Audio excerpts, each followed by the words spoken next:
Cette conférence va maintenant être enregistrée. Bonjour à tous, bienvenue pour cette nouvelle formation pour ProSyndic. Alors aujourd'hui, on va aborder principalement les principaux nouveaux points qui vous ont été livrés depuis le mois de mai. Je vais vous expliquer, on va un petit peu passer en revue les points les plus importants. Et puis dans un premier temps, on va revenir sur quelques points de blocage qui nous ont été remontés par certains d'entre vous et qui constituent certainement un besoin d'explications complémentaires. Donc c'est ce on va commencer par avoir 3 points effectivement qui vous ont posé problème lors de vos premiers encodages. Donc on va regarder ça ensemble. Alors, la première chose que je souhaitais aborder, donc, c'est la reprise des soldes. Donc par rapport à la V3, effectivement, vous avez pu le remarquer, il y a une grosse différence, c'est que maintenant, on procède à une reprise de solde via une simple OD. Je vais vous montrer comment ça fonctionne. Là, je me suis mis sur une résidence avec un exercice 2019. Donc, on considère qu'on reprend les soldes en 2019. Donc, je vais simplement dans mes opérations diverses.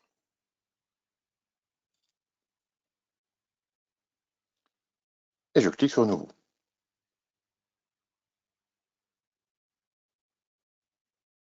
Donc, probablement, vous allez saisir le premier jour de l'exercice d'ouverture, si vous faites une ouverture propre. Vous pouvez également faire une ouverture en cours d'exercice, c'est ce qu'on va voir dans quelques instants. Et dans ce cas-là, vous pouvez mettre la date que vous souhaitez. En libellé, on va mettre reprise à nouveau, par exemple. Et puis, vous pouvez lui assigner un code journal AN pour à nouveau. Comme ça, il sera bien distingué des autres OD. Donc, la première chose que vous allez saisir, ce sont, un peu comme dans la V3, les soldes reportés de vos tiers. Donc, principalement les copropriétaires et les fournisseurs. Donc, par exemple, je vais chercher quelques copropriétaires. Puis, je vais leur mettre, tout simplement, leur solde reporté au moment de l'ouverture. Et puis, de cette même manière, on peut également rajouter les soldes reportés de nos fournisseurs.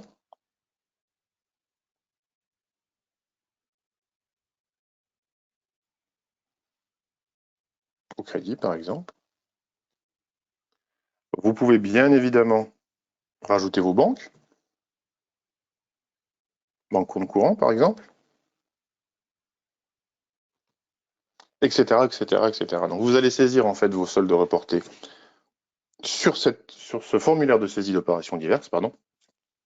Mais vous allez pouvoir également saisir des comptes de gestion, donc sur des classes 6 ou des classes 7, et y intégrer directement de l'extra-comptable, c'est-à-dire des méthodes, des clés de répartition. Donc, par exemple, si vous faites une reprise d'exercice en cours d'exercice, vous pouvez très bien, en cliquant sur Rajouter une ligne, rajouter les appels de provision qui ont déjà été effectués depuis le début de l'exercice, donc soit par l'ancien syndic, ou soit éventuellement par votre ancien logiciel. Donc dans ce cas-là, vous allez chercher le 701, et puis vous allez créditer le montant de vos provisions. Vous voyez que dès que j'ai cliqué sur 701, j'ai un petit bouton extra comptable juste en dessous de la classe qui s'est affichée. Et donc dans cet extra comptable, je vais pouvoir aller chercher mes différentes clés de répartition. Donc en fait, je vais finalement saisir plus ou moins le budget qui a été utilisé jusqu'à présent pour faire les appels. Donc par exemple, je vais mettre ici 2500 sur les charges communes. Et puis sur des charges à part égale, par exemple, je vais mettre 500. Voilà. Donc tous les comptes qui nécessitent une répartition, donc je pense notamment au 701, mais c'est également le cas pour vos fonds de réserve et vos fonds de roulement, c'est-à-dire que vous allez pouvoir encoder vos classes 1 avec une information extra-comptable par clé de répartition, et ça permettra au logiciel de retrouver automatiquement la quote-part de chaque lot pour la reprise. Donc là, on va se contenter de faire les appels de provision. Je valide. Ah oui, je n'ai pas renseigné de compte bancaire. Alors, hop. Je vais rajouter un autre compte. Tac. 1100. Voilà. Donc vous avez votre opération de reprise qui est saisie. Et vous voyez que sur le 701, j'ai un petit bouton extra comptable qui s'est affiché. Et en cliquant dessus, je suis capable de revoir la répartition par clé que j'ai saisie pour ce compte 701.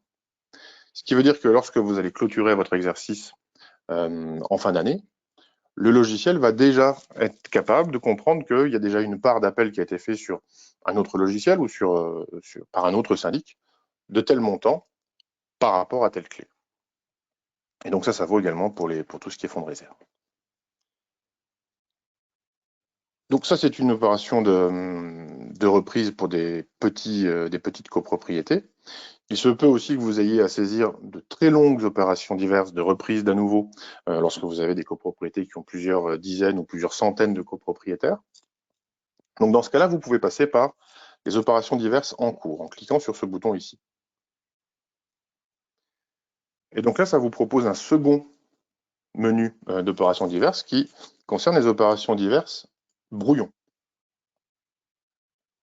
Et donc là, vous allez pouvoir saisir vos opérations diverses d'une longueur un peu plus importante que les autres, mais vous allez pouvoir les valider même si elles ne sont pas équilibrées, parce que ça ne va pas les enregistrer directement en comptabilité. Donc ça va vous les sauvegarder dans un brouillon que vous allez pouvoir reprendre par la suite. Et dès lors que vous l'aurez terminé, donc une fois que vous serez sûr de vos montants, que c'est équilibré, que votre reprise est propre, vous allez pouvoir cliquer sur le petit bouton à droite « Comptabiliser ce brouillon ». Et dans ce cas-là, elle va se déplacer du brouillon vers votre réelle comptabilité. Et là, elle sera vraiment comptabilisée en comptabilité. Donc, ces opérations brouillon vous permettent en fait de pré-saisir des OD pour les faire valider par quelqu'un d'autre, par exemple, ou alors pour le faire en plusieurs fois si vous n'avez pas le temps de faire tout ça en une seule fois. Il n'y a aucun contrôle d'équilibre, si vous voulez, lorsque vous saisissez les opérations diverses en brouillon. Et donc, une fois qu'elles sont validées, elles sont déversées dans les opérations diverses normales et le brouillon disparaît. Donc voilà, c'était pour bien vous faire comprendre la notion de reprise de solde. Donc, contrairement à la V3 où d'un côté, vous allez saisir vos comptes de bilan et de l'autre côté, vous saisissiez vos soldes reportés, là, ça se fait en une seule OD lors de la reprise. Autre différence également par rapport à l'ancien logiciel, c'est que vous n'êtes plus obligé de clôturer un exercice pour pouvoir voir apparaître vos soldes reportés de l'exercice N+1. Le solde reporté n'est plus une valeur stockée dans le logiciel, c'est une valeur calculée à n'importe quel moment. Donc votre solde reporté fluctue en fait en fonction de la date de début que vous allez saisir. Mais dès lors que vous allez saisir quelque chose en 2022, même si votre exercice 2021 n'est pas clôturé, vous récupérez vos soldes reportés de 2022 de la même manière, différemment de la V3, puisque la V3, il fallait clôturer pour refaire un calcul de solde. Donc là, cette opération de calcul, de modification de solde ou d'erreur éventuelle par rapport à une clôture qui existe ou pas, n'existe plus dans ce logiciel-là, puisque ça se fait automatiquement. La seule chose que vous avez à faire quand vous faites une reprise comptable, c'est cette fameuse opération de reprise à nouveau. Voilà. Ça, c'était le premier point d'éclaircissement. Le second, je voulais aussi vous parler des assignations de comptes banque. Parce que on a eu pas mal de retours de votre part, effectivement. Il y a une différence par rapport à l'ancien logiciel, c'est lorsque vous saisissez un compte bancaire de copropriété, vous devez lui adjoindre, lui lier un compte du plan comptable. Ce qui n'était pas le cas dans la V3, puisque dans la V3, tous les comptes banques arrivaient sur le même compte comptable.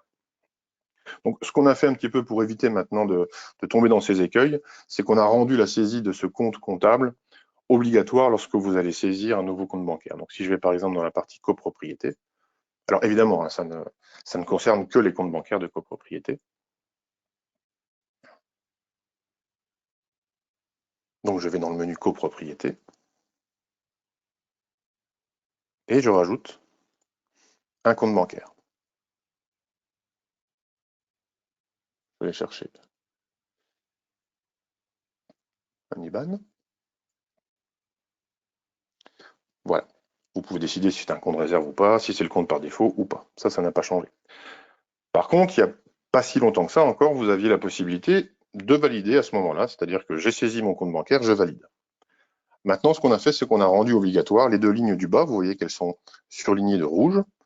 Donc, tant que vous n'avez pas saisi un numéro de compte bancaire de votre classe de plan comptable, le logiciel va vous empêcher de saisir quoi que ce soit. Vous n'aurez pas la validation possible. Donc, vous allez simplement lui mettre un numéro de compte bancaire qui se suit. Donc, tant qu'il y a quelque chose qui n'est pas disponible, vous avez une petite pastille rouge. Donc si je mets 51,32, ça veut dire que j'ai déjà un compte sur le 51,32. Par exemple, là, je vais mettre 51,32,3. Là, j'ai mon compte qui est possible. Et puis je vais mettre ici banque courant. Et à partir de ce moment-là, je peux valider. Et ça, c'était une erreur, enfin c'était une erreur. C'était pas vraiment une erreur, c'était une incompréhension de la part de pas mal d'entre vous qui faisait que lorsque vous souhaitiez faire de l'encaissement ou du paiement, le logiciel vous renvoyait une erreur comme quoi il n'y avait pas de compte associé. Parce que cette association entre le compte bancaire et un compte comptable du PCMN n'était pas faite. Là, on la force lors de la saisie du compte bancaire, donc vous n'aurez plus ce problème à l'avenir. L'association se fera automatiquement. Et si je vais dans mon plan comptable, on voit que le 513, ici, a automatiquement été créé. Donc ça vous crée en même temps une entrée du plan comptable. Vous n'êtes pas obligé de la créer avant. Elle se crée au même moment que vous créez le compte IBAN finalement.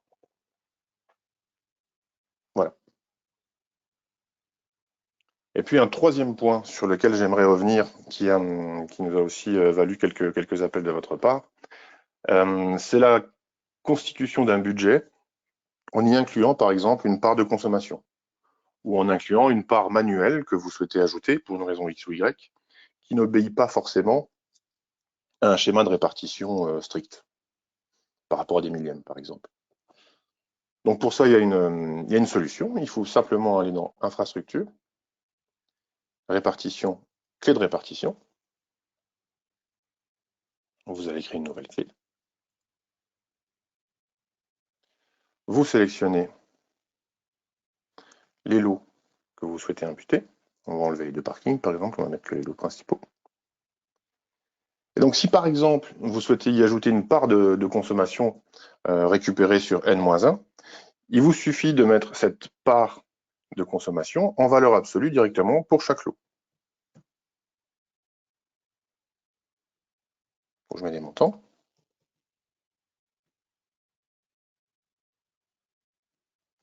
Voilà. Une fois que vous avez saisi cette part finalement arbitraire, en valeur absolue, vous regardez le total millième qui est à 7020 et vous le remettez ici, total millième pour contrôle, vous mettez le même montant. Et puis en libellé, vous allez mettre par exemple clé sur budget. Et vous validez. Donc vous avez en fait dit au logiciel qu'il y a une clé qui obéit un petit peu à des manières différentes de répartition, où l'on récupère par exemple la consommation. Et maintenant, lorsque je vais saisir un budget, donc je vais aller dans comptabilité budget,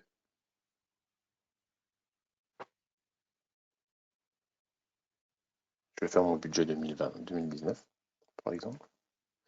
Vous voyez que j'ai ma clé sur budget. Donc il me suffit de ressaisir exactement le montant que j'avais au total de répartition sur cette clé budget, qui était de 7020.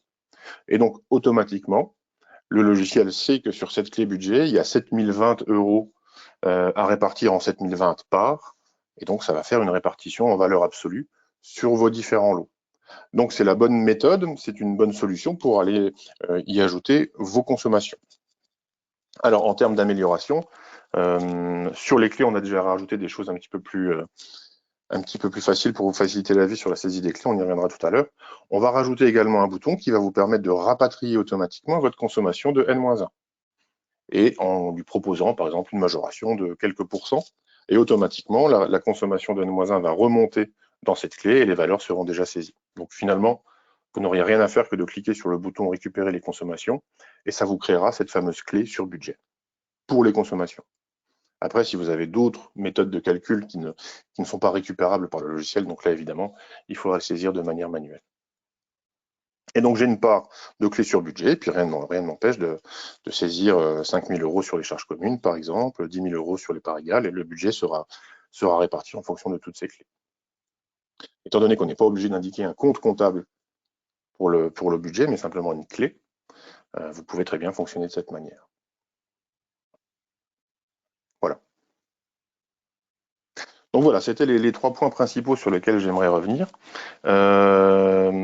Je pense qu'on va faire ce petit exercice régulièrement, c'est-à-dire tous les quelques mois, vous proposez une formation avec les points qui ont été un petit peu plus bloquants que d'autres, revoir ça ensemble pour éclaircir les différents doutes que vous avez.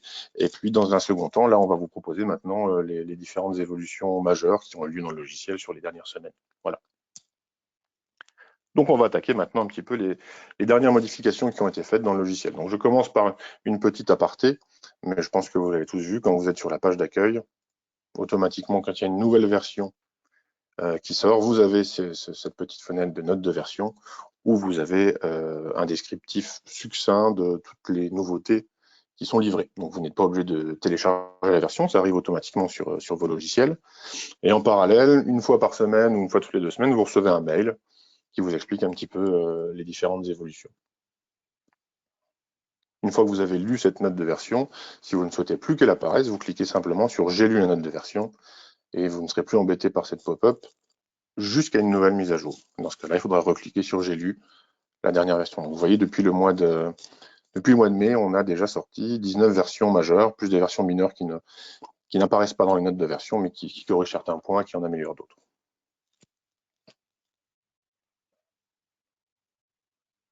Alors, est-ce qu'on peut aussi introduire manuellement, il y a une question dans le chat, les avances sur charge, anciens calculs personnalisés? Alors, vous pouvez le faire, effectivement, mais toujours par lot en saisissant sur les clés. Donc, en fait, quand vous saisissez une clé de répartition, vous pouvez très bien saisir votre calcul personnalisé par lot. Simplement, il faut qu'il soit sur une base annuelle. Si vous mettez ça sur une base annuelle, automatiquement, votre calcul personnalisé sera repris dans les avances sur charge au fur et à mesure de vos appels. Donc, vous avez tout à fait la possibilité de faire ça. Vous n'avez plus cette vue un peu sous forme de tableau où vous pouvez double-cliquer sur les montants d'avance pour en modifier le montant. Là, ça se fait en amont lors de la saisie du budget. Et évidemment, un budget, vous pouvez le modifier en cours d'année. Alors, le premier point de nouveauté, la première nouveauté que je voudrais vous présenter, ce sont les fameux tableaux d'export CSV. Donc, on a créé un nouveau module d'export qui va vous permettre de récupérer tous des fichiers au format CSV, donc au format Excel, pour que vous puissiez y opérer des traitements sur d'autres logiciels ou sur votre logiciel Excel pour faire des regroupements, etc., etc. Donc, ce module est le même pour toutes les entités. Donc, on va aller déjà dans les infrastructures, pardon. Par exemple, pour les lots. Alors, pour tous les tableaux, vous aurez ce petit bouton bleu foncé que vous trouvez en bas à droite, qui est le même partout, qui va vous permettre en fait de faire vos exports. Alors, si vous cliquez sur exporter en CSV, vous avez une petite fenêtre qui s'ouvre qui va vous permettre de configurer votre fichier Excel de la manière dont vous le souhaitez. Donc, il y a déjà 2 options qui sont un peu techniques et qui ne devraient pas être modifiées. C'est le caractère de séparation. Donc, par défaut, c'est le point-virgule, mais vous pouvez très bien en mettre un autre. Le caractère d'encadrement, ça veut dire s'il va mettre des doubles cotes entre chaque champ. Mais par défaut, vous pouvez laisser tel quel, ça ne changera rien. Éventuellement la langue, mais pour l'instant, on n'en a qu'une seule, donc ce sera le français. Et la possibilité d'afficher ou non les en-têtes. Voilà. Et puis ensuite, vous avez tous vos champs configurables. Donc, ce sont tous les champs qu'on vous propose et vous pouvez très bien décider de ne faire un export Excel uniquement en récupérant la référence du bien, par exemple, et le millième, et les natures. Donc, vous avez vraiment une latitude, une souplesse de configuration pour tous vos fichiers CSV. S'il y a des champs que vous souhaitez voir apparaître dans ce module-là, n'hésitez pas à nous contacter par mail via le support et puis on se chargera de les rajouter. On a essayé de mettre le plus de champs possible. Je pense que c'est plus ou moins les champs qu'on avait déjà dans la V3, mais si vous souhaitez en voir d'autres, ça pose aucun problème. Donc là, je viens de générer mon CSV, donc vous voyez qu'ici, il a été généré sous cette forme. Et donc cette forme-là, c'est une forme CSV, donc une forme texte, mais qui est tout à fait lisible par Excel. Donc si vous double-cliquez dessus ou que vous l'ouvrez dans Excel, vous aurez votre tableau. Voilà, donc vous avez ces tableaux d'export partout sur les infrastructures, donc que ce soit pour les propriétaires, les fournisseurs, les copropriétés, les lots, les clés de répartition, tout ça est exportable dans Excel. Et puis on a également implémenté des exports pour les états comptables, donc pour votre comptabilité. Alors on a implémenté les comptes comptables. Donc, exemple, si vous souhaitez, je ne sais pas, mettre par exemple les provisions, je ne sais pas si on a quelque chose. On va aller jusque 2021 pour voir si j'ai des données. Voilà. Donc j'ai mes comptes comptables, je souhaite les exporter. Même menu, donc je peux choisir en fait les colonnes que je souhaite inclure ou exclure de mon export. Et puis en cliquant sur valider, je récupère en un clic l'intégralité de ma comptabilité sur le compte que j'ai choisi. Donc vous pouvez le faire sur les comptes comptables. Vous pouvez le faire également sur les journaux comptables de la même manière.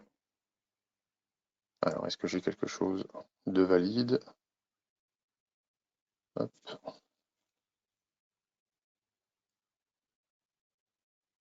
Voilà. Donc, pareil, vous choisissez vos colonnes, vous cliquez, et vous avez l'intégralité de vos journaux. Donc, vous voyez la rapidité avec laquelle il exporte. Là, vous avez déjà pas mal de lignes. Donc, vous pouvez très rapidement délocaliser vos données comptables pour les intégrer dans ce que vous souhaitez. Et puis, le dernier endroit où vous pouvez faire des exports CSV, c'est dans le grand livre. Voilà. Donc, les comptes comptables, les journaux comptables et le grand livre disposent de leur propre export en CSV. On n'a pas voulu mettre, par exemple, la balance, parce qu'une balance générale en CSV n'a pas forcément de sens. Si vraiment vous l'attendiez, on peut très rapidement maintenant rajouter ce bouton, puisque si vous voulez, c'est un module unique, l'export CSV, qui peut se greffer, se brancher à n'importe quel type de données. Donc, si vous exprimez le besoin d'avoir un export CSV sur d'autres vues comptables ou pas comptables, n'hésitez pas, vous nous le dites, et puis on rajoutera ce bouton-là. On l'a mis sur les endroits les plus pertinents, mais il se peut effectivement qu'on en ait oublié ou qu'il y en a certains qui nous aient un peu échappé, donc n'hésitez pas. Voilà, donc ça c'était le premier point, la première nouveauté pour laquelle je voudrais vous parler. On va attaquer maintenant un petit peu la partie facturation, où on a fait pas mal de modifications également. Alors, sur la saisie des factures. Vous avez été nombreux à nous demander de pouvoir saisir un libellé. Alors attendez, je vais me mettre en 2021. Un libellé par ligne de facture. Donc maintenant, c'est tout à fait possible. Donc, si je clique sur Nouvelle facture fournisseur, alors on va simplement mettre une référence. Là, vous pouvez mettre votre libellé général. Et par contre, ce qui est nouveau, c'est qu'à présent, vous avez un petit bouton ici en forme de ligne, juste à côté du bouton des frais privatifs, qui vous permet d'aller saisir un libellé personnalisé pour cette ligne de facture. Donc, concrètement, si je vais chercher ma nature de dépense ici, et puis que je rajoute plusieurs natures de dépenses, voilà, donc j'ai 3 lignes bien distinctes. Si je veux qu'en comptabilité, j'ai le détail de ces lignes, le libellé qui soit différent, je clique sur ce petit bouton, et puis je mets libellé ligne. Et je valide. Là, je vois mon bouton qui devient bleu, donc ça indique en fait que cette ligne-là possède un libellé. Donc voilà comment ça fonctionne. On n'a pas voulu mettre une seconde ligne en dessous de la ligne du compte comptable pour le libellé parce qu'on trouvait que ça faisait très fouillis. Il y a déjà beaucoup de boutons, il y a une seconde ligne également qui apparaît lorsque vous saisissez des frais privatifs, donc on ne voulait pas surcharger la vue, donc on a pris l'option de cliquer, de cliquer dessus pour afficher une petite fenêtre pour saisir le libellé. Si c'est une fonctionnalité qui vous déplaît ou si vous trouvez que ce n'est pas assez ergonomique, n'hésitez pas, on essaiera de trouver une autre solution. Pour l'instant, c'est la solution qui nous a paru la plus judicieuse et qui possédait le meilleur compromis entre clarté et ergonomie. Voilà. Et donc ces factures-là, une fois qu'elles ont leur propre libellé, lorsque vous allez cliquer dessus pour les consulter, s'il y a un libellé personnalisé, il s'affichera.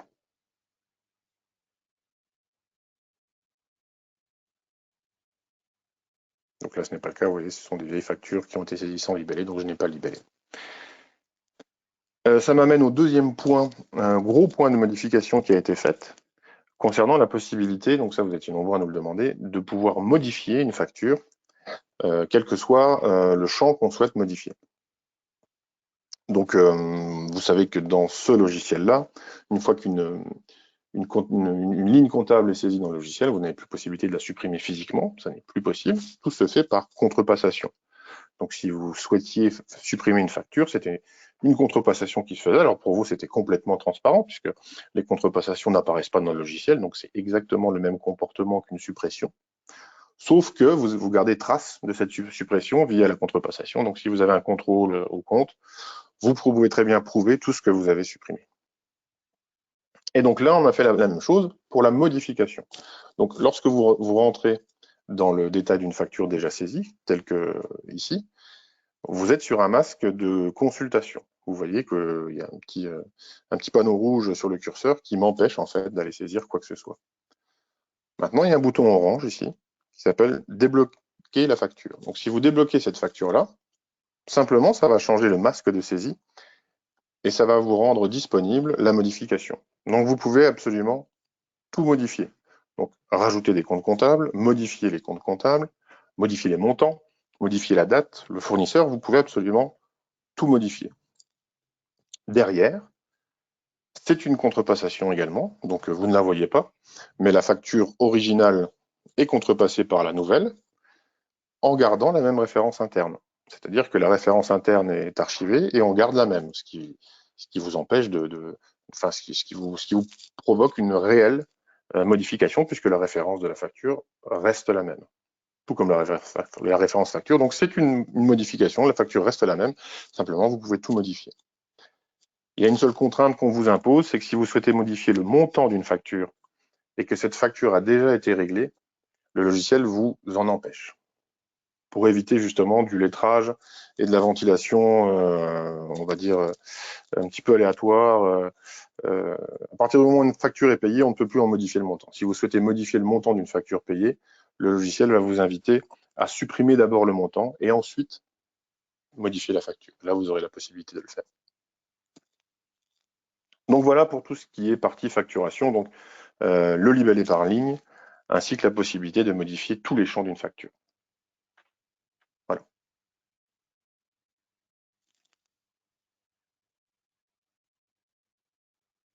Ensuite, je vais vous parler un petit peu de tout ce qui est affichage des tableaux et de la navigation séquentielle qui nous a également été demandée.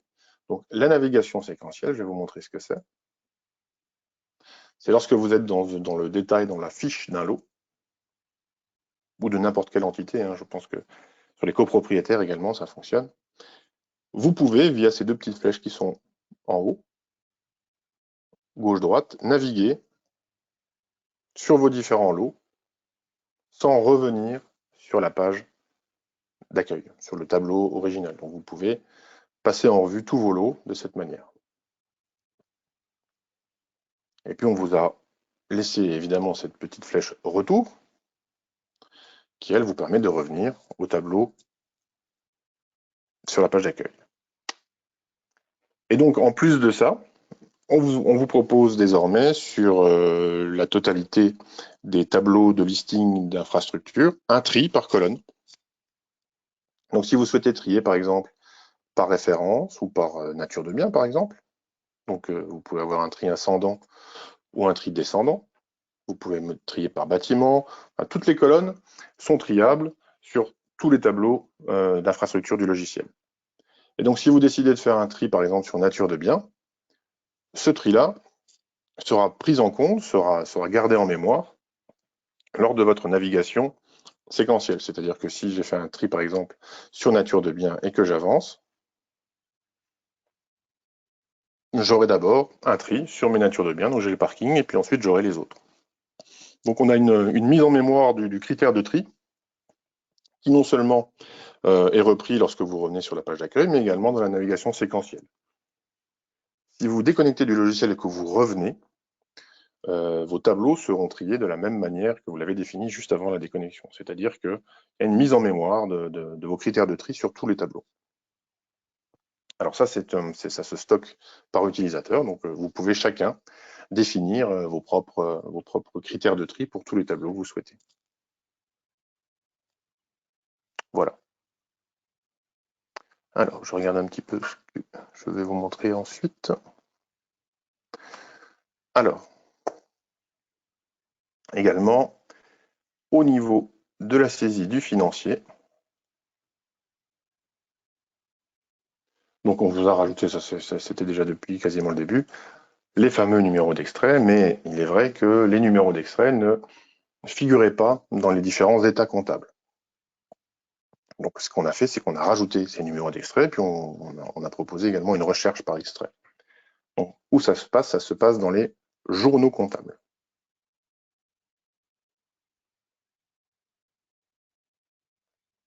Alors si je vais dans mes journaux comptables, je vais aller chercher mon financier.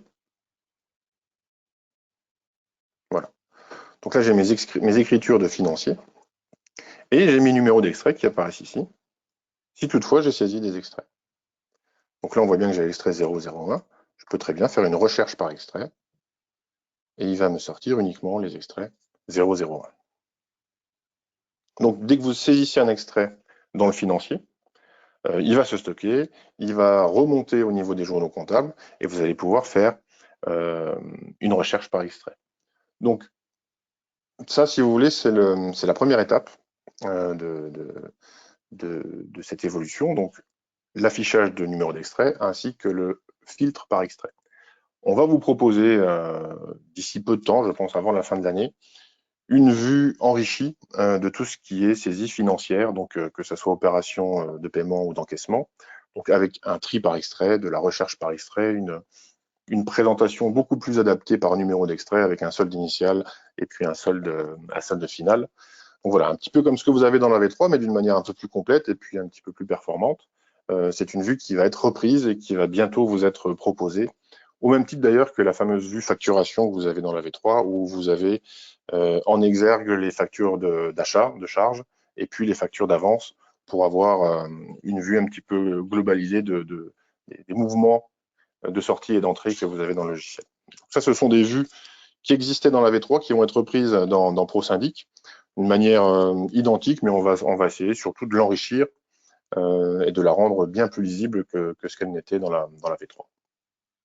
Voilà, mais d'ores et déjà, vous avez la possibilité maintenant de consulter vos numéros d'extrait dans les journaux et de pouvoir faire une recherche par extrait. Donc si vous recherchez un extrait, c'est très rapide. Vous allez dans les journaux financiers, vous cliquez sur votre numéro d'extrait, automatiquement vous avez toutes vos opérations qui apparaissent. Voilà.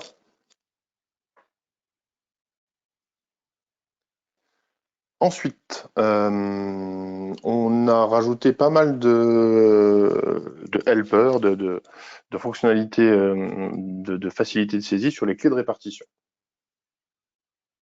Alors si je vais sur les clés de répartition,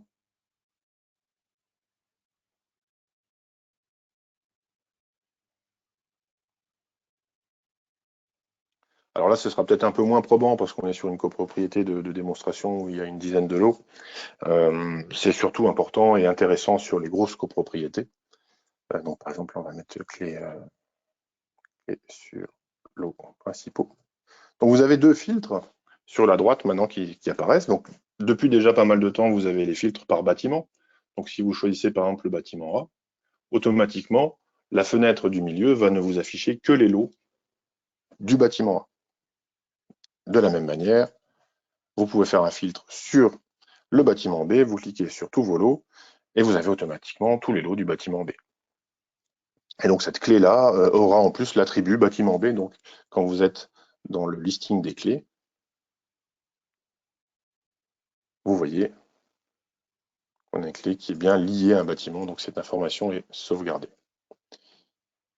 Alors, en plus de ça, maintenant vous avez la possibilité de n'afficher que les lots principaux. Donc, si je clique sur afficher uniquement les lots principaux, là vous ne retrouvez que les lots principaux de votre résidence. Alors, comment on définit chez nous, enfin dans ce logiciel-là, un lot principal? C'est simplement un lot qui a des lots secondaires au final. Donc si vous décidez de saisir une cave et que vous lui assignez comme lot principal un appartement, cet appartement-là est défini comme un lot principal. Et donc vous pouvez en fait marier, si vous voulez, les deux filtres. Donc d'une part, afficher uniquement les lots principaux, puis on peut décider par exemple d'afficher uniquement les lots principaux du bâtiment A. Donc en 2 clics, vous avez vraiment la possibilité d'affiner votre recherche et de filtrer votre recherche. Ensuite, il vous suffit de cliquer sur tout sélectionner si vous voulez tout prendre. Et il ne vous reste plus qu'à saisir vos différents millièmes pour ce type de répartition. De la même manière, mais ça je pense que vous l'avez déjà tous vu, mais il me semble que ce n'était pas présent lors des premières formations, vous avez la possibilité de faire des répartitions à parts égales en cliquant uniquement sur un bouton. Donc si par exemple vous sélectionnez tous vos lots et vous cliquez ici sur le bouton orange répartir à parts égales, le logiciel automatiquement va vous mettre un millième pour tous vos appartements et va mettre un total millième sur le nombre d'appartements. Donc ça vous fait directement une répartition à parts égales sur tous les lots que vous avez décidé de choisir. Voilà, donc ça c'est pour les facilités de clés de répartition. Et donc, comme je vous l'ai dit tout à l'heure, on va rajouter en dessous ici la possibilité d'aller chercher la consommation N-1 et pour pouvoir remplir automatiquement dans la partie millième ce fameux montant de consommation en valeur absolue. Donc vous allez gagner encore plus de temps pour la création et la saisie de vos clés. Alors on me demande de montrer les imports de CSV en données signalétiques. Alors, qu'est-ce que vous entendez par import? Les imports ou les exports? Parce que les imports, alors pour ce qui est import de données signalétiques, ça passe par la reprise comptable, par la reprise de données, pardon, qu'on est en train de mettre en place entre la V3 et puis le nouveau logiciel. Par contre, ce qui va sortir, à mon sens, alors attendez, je regarde un petit peu le calendrier, ça va sortir au mois d'octobre. On va vous proposer un outil simple d'import de données. Donc, complètement indépendant de la reprise de données de la V3. Vous allez avoir la possibilité, via des fichiers CSV, dont on va vous communiquer la structure, d'importer vos infrastructures. Donc, vous aurez les clés de répartition, les copropriétés, les lots, les copropriétaires, les occupants, etc. etc. Donc, c'est un outil qui existait déjà dans la V3. On va vous le remettre à disposition en l'optimisant un petit peu. Et donc, vous allez pouvoir en fait importer vos données directement dans le logiciel. Mais ça, c'est pas encore prêt. Donc, vous n'avez absolument rien pour le moment dans le logiciel qui vous permet de faire ça.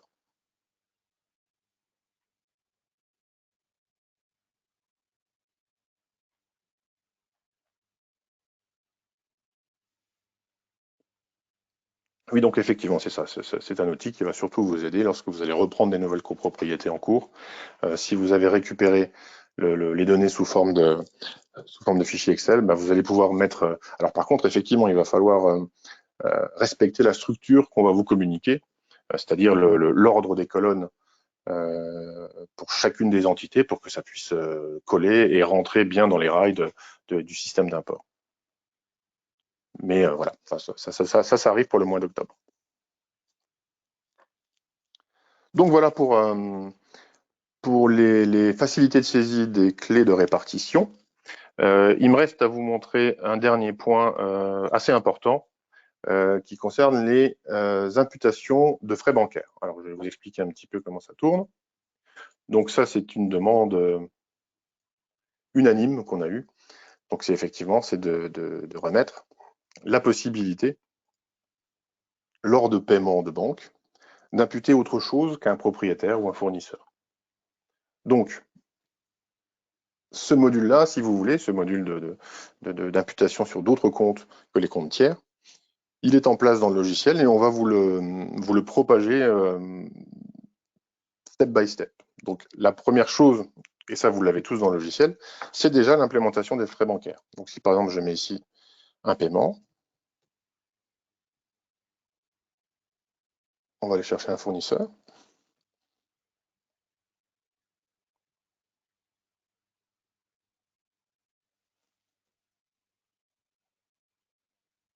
Alors, ça me permet justement déjà, avant de parler de frais bancaires, de vous montrer un petit peu également les améliorations qu'on a fait dans le menu Je paye, j'encaisse. Donc, dès lors que vous cliquez sur la validation du montant, pardon, ça on l'a vu, vous le savez, le logiciel vous propose, alors attendez, je vais me mettre en paiement comme ça, voilà, vous propose d'aller matcher la facture la plus ancienne. Si ça ne vous convient pas, vous pouvez passer par un lettrage manuel. Et si le logiciel trouve une association automatique et intuitive, il vous le propose également. Donc, dès qu'il vous trouve une facture à lettrer, Donc ça, c'est une nouveauté. Automatiquement, le libellé ici que vous voyez en haut va se remplir avec la référence de la pièce de la facture lettrée. S'il n'y a pas de référence pièce parce que c'est une OD par exemple, il va reprendre le libellé. Donc automatiquement, même si vous êtes en lettrage manuel, vous voyez, si je clique sur 3 factures, il faut peut-être que je clique sur une autre, voilà, vous avez le libellé des références pièces qui se met automatiquement sur le paiement. Donc vous n'êtes plus obligé de vous soucier du libellé de paiement, il se remplit automatiquement. Si par contre vous souhaitez mettre un libellé automatisé, évidemment vous avez toujours la main sur la saisie du libellé. On a également agrandi, vous voyez, la fenêtre, le tableau de lettrage, où maintenant vous pouvez même voir la référence pièce. Ça aussi, c'était une demande que vous en aviez faite. C'est-à-dire maintenant vous voyez le libellé de la facture, mais également la référence pièce de la facture que vous vous apprêtez à lettrer. Donc là, je vais passer par un lettrage chronologique, voilà. Donc je paye 2000 € par exemple. Et donc pour revenir à notre système de frais bancaires, alors on va mettre un numéro d'extrait. En cliquant sur frais bancaires ici, vous voyez que j'ai une nouvelle fenêtre, enfin un nouveau formulaire, pardon, qui s'affiche, qui va vous permettre d'imputer le montant des frais bancaires sur un compte comptable de frais bancaires automatiquement. Donc par exemple, je vais mettre un peu, voilà, je vais chercher un compte, là, 651, mon compte de frais bancaires, je mets un libellé. Une TVA, il n'y en a pas, certainement. La clé de répartition sur laquelle je veux que ça soit réparti, une part propriétaire, une part occupant, sachant que c'est souvent la part propriétaire. Alors, comme pour la saisie de facture ou la saisie d'OD, vous pouvez également aller choisir automatiquement une nature de dépense qui va vous remplir tous ces champs de manière automatique. Et donc, vous avez plus qu'à valider. Donc, que se passe-t-il dans ces cas-là? Si je vais maintenant dans les états comptables, journaux comptables, je vais aller chercher mon journal financier. Et donc, tout en bas, vous voyez bien le paiement que j'ai fait à Léo pour 2000 €, et puis également mon imputation de frais bancaires pour un montant de 2,56 €, où là, je vais aller créditer mon compte banque et je vais aller débiter mon compte de frais bancaires en 651 qui sera réparti dans les comptes. Alors, ces deux factures sont liées, enfin, pardon, ces deux opérations sont liées. C'est-à-dire que si vous allez supprimer votre facture de paiement, automatiquement, la facture de frais bancaires sera supprimée également, parce que le logiciel détecte que ces frais bancaires ont été saisis en plus d'un paiement. Donc si je clique sur supprimer, hop, je contrepasse et ma facture de frais bancaires également, et mon opération de frais bancaires a également disparu. Voilà. Donc pour être un petit peu plus, pour rentrer un peu plus dans le détail et être un petit peu plus technique, ce qu'il faut savoir, c'est que maintenant le moteur comptable de ProSyndic est capable de comptabiliser des imputations bancaires sur des comptes autres que les comptes fournisseurs et les comptes copropriétaires. Donc vous allez pouvoir saisir absolument tous les comptes que vous souhaitez. Étant donné que c'est une évolution qui est assez sensible et qui est assez importante, on va vous proposer ce système progressivement sur tout le logiciel. Donc on a commencé par vous le proposer sous manière de frais bancaires, parce que c'est la partie la plus, on va dire, celle que vous utilisez le moins. Et dès la semaine prochaine, vous allez avoir la possibilité de le faire directement. Alors je vais vous montrer où ça va se passer. Quand vous faites un je paye, j'encaisse,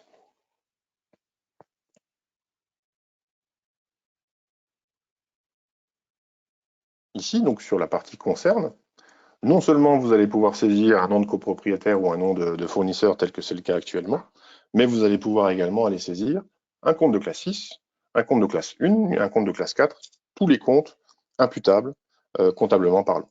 Donc vous allez pouvoir saisir finalement des frais bancaires sans être obligé de cliquer sur frais bancaires ou des comptes ou des règlements à des assurances en passant par des comptes de sinistre par exemple. Donc vous allez pouvoir en fait imputer ça de la manière dont vous le souhaitez. Donc vous ne serez plus obligé, restreint aux copropriétaires et aux fournisseurs. Donc ça c'est dans une deuxième étape et ce sera dès la semaine prochaine que ce sera livré dans la prochaine version. Et puis troisième étape, on va également rajouter ça sur votre module d'import multiline et Coda. Donc pour tout ce qui est import automatisé, également là, vous allez pouvoir non seulement imputer un propriétaire ou un fournisseur, mais également également un compte du plan comptable de votre choix, avec imputation sur une clé de répartition pour que ça redescende dans les décomptes. Je terminerai sur ce point-là, et puis c'est la fin de la formation, sur le fait que les imputations bancaires avec contrepartie sur une classe 6 sont déjà possibles dans le logiciel, mais uniquement via opérations diverses. Alors, c'est exactement la même chose pour vous, c'est-à-dire que vous pouvez très bien saisir, vous voyez, je fais une nouvelle OD. Ici, je vais aller chercher mon compte banque, puis je vais aller le créditer par exemple de 80 €. Et rien ne m'empêche de rajouter une ligne ici, même avec une nature de dépense. Voilà, sur par exemple assurance incendie, peu importe. J'ai une clé de répartition et je peux très bien imputer mes 80 € ici. Et puis si je veux que ça soit consultable dans un journal financier, eh bien simplement, au niveau du code journal, le logiciel me propose ici le code journal opérations diverses par défaut, mais vous pouvez très bien les choisir, un code journal financier. Il suffit de valider. Et donc si vous allez dans vos journaux, vous allez chercher votre financier, et vous voyez que cette fameuse imputation sur les comptes 6 retombe bien dans le journal financier. Alors, techniquement parlant, si vous voulez, le logiciel sait que ça a été une OD plutôt qu'un réel encaissement, donc c'est pour ça qu'on ne vous propose pas le numéro d'extrait, mais c'est tout à fait possible. Et bien évidemment, la semaine prochaine, vous allez pouvoir le faire dans le Je paye, j'encaisse, et dans ce cas-là, vous aurez le numéro d'extrait en plus, et donc là, effectivement, ce sera considéré comme un financier à part entière. Donc ça rentrera également dans la consultation de vos extraits. Voilà. De mon côté, j'ai terminé de vous présenter ce que j'avais à vous présenter. Si vous avez quelques questions, n'hésitez pas. Je pense donc, comme je vous ai dit en tout début de formation, je pense que ça peut être sympa de réitérer un petit peu ces formations espacées dans le temps. Dans un premier temps, effectivement, pour évoquer les différents points de blocage que vous nous remontez par mail.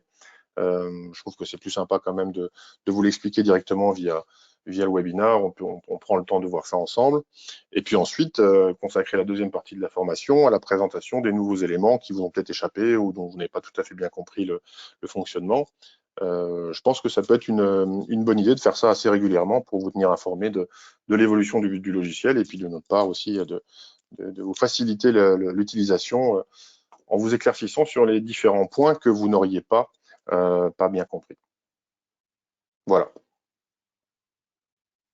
Donc il me reste à vous remercier pour votre attention. Je vous dis à bientôt et je vous souhaite une bonne fin de journée.